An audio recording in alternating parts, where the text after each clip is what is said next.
pertama di surat Al-Mutaffifin ayat 22. Innal abrara lafi na'im.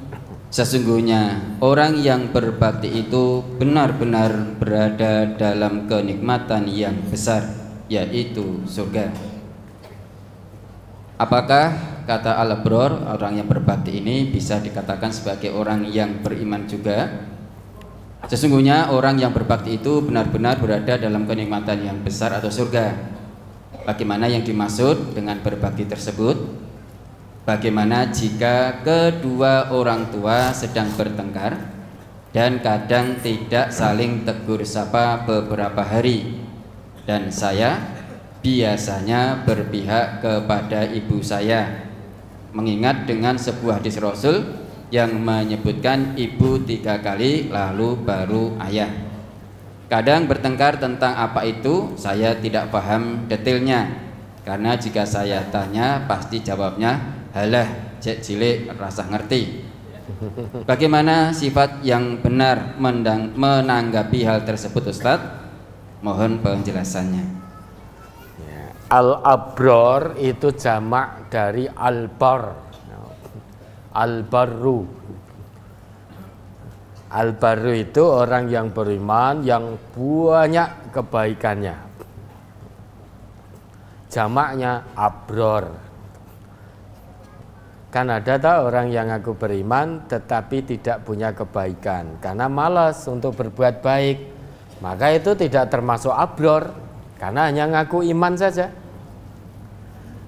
Padahal pengakuan iman itu harus dibuktikan dengan amal soleh sebaik dan sebanyak mungkin. Maka al-abrar itu orang-orang beriman yang sangat banyak kebaikannya. Lah apakah kita termasuk abrar atau belum? Semua kembali ke usahanya berbuat baik. Kembali ke usahanya masing-masing, sejauh mana dia berbuat baik. Kalau malas berbuat baik, ya jangan-jangan tidak termasuk abrar. Na'udzubillah. Nah terus bagaimana sebagai seorang anak melihat kedua orang tuanya terus bercekcok, terus berselisih, saling neng-nengan sampai beberapa hari, sing bingung dadi anake. Nah, anak membela ibu karena berdasarkan hadis ummuka ummuka ummuka. Lah nek tibake delalah menurut Quran Sunnah ibunya yang tidak benar. Misal ibunya berhubungan dengan laki-laki yang bukan mahram, terus bapaknya tahu itu. Ketika memberi nasihat pada istrinya untuk tobat kepada Allah, istrinya menolak, masih berkeras hati. Rumangsane sing dilakoni kuwi bener. Sehingga suami mendiamkan. Masa iya anaknya terus membela ibu, wong ibunya saja melanggar aturan Allah. Lah kita ini sebagai anak, kalau orang tua memang sedang berselisih, kita tidak usah bela kanan bela kiri, kita bela semuanya. Wong itu orang tua kita. Nah, caranya bagaimana? Doakan, mudah-mudahan bapak ibunya segera berbaikan. Mudah-mudahan problem bapak ibunya segera selesai karena Allah. Kalau memang bertanya kepada bapak ibu dijawab oleh cacile ora sang ngerti, ya sudah. Anak tidak perlu tahu. Cukup doakan orang tuanya. Tidak perlu membela bapak atau membela ibu, bela semuanya. Karena beliau berdua itu orang tua kita. Terus kewajiban kita bakti kepada keduanya. Terus kita doakan. Lah, bapak ibu ya, sebagai orang tua perlu dipahami Kalau bapak ibu bertengkar, yang jadi korban bukan bapak, bukan ibu, tapi yang jadi korban siapa? Anak. Bapak ibu bertengkar, anak melihat dan mendengar. Yang sedih, yang grantes itu anak. Kalau pertengkaran itu sampai kepada perceraian, yang dirugikan bukan bapak, juga bukan ibu. Yang dirugikan siapa? Anak. Karena nanti sesudah bercerai, bapak akan menikah lagi. Ibu sesudah selesai masa iddah juga akan menikah lagi.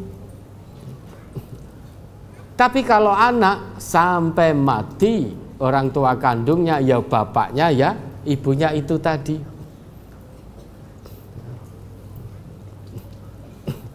Maka kalau jadi orang tua itu jangan egois. Apa-apa sidik padu. Seharusnya tidak jadi masalah, jadi permasalahan antara suami dan istri, padu meneh. Lah nek dhisik rumah tangga mau ngarep padu lho, lah ngopo ndadak berumah tangga? Mbok dulu ketika mau rumah tangga, tujuanmu rumah tangga apa? Saya ingin berkelahi dengan istri.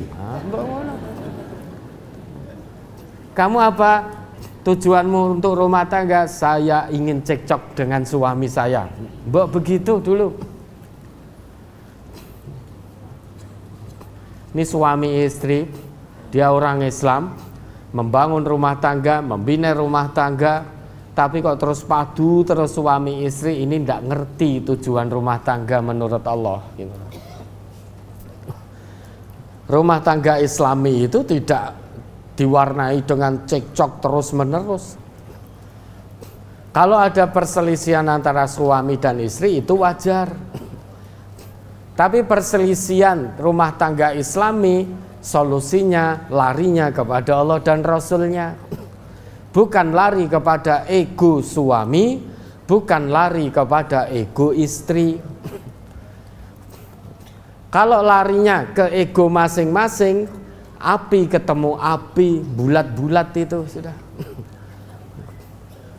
Suami istri rumah tangga Islami itu kalau ada permasalahan rumah tangga, dan insya Allah itu pasti ada sebagai ujian, lari kita kepada Allah, kepada Rasulnya, cari solusinya. Baik suami ataupun istri, taslim di hadapan ayat Allah dan hadis-hadis Rasulullah. Jangan ngeyel, jangan bergudul. Wong di hadapannya itu sudah Al-Quran, hadis-hadis Nabi yang sahih, memberikan jalan keluar, lah kok ditawar? Terus mau cari solusi dari siapa? Dari suami, salah. Dari istri juga salah. Karena kalau menurut ego suami pasti salahnya, menurut ego istri juga pasti salahnya. Tapi kalau menurut Al-Quran dan Sunnah, nah itu pasti benarnya.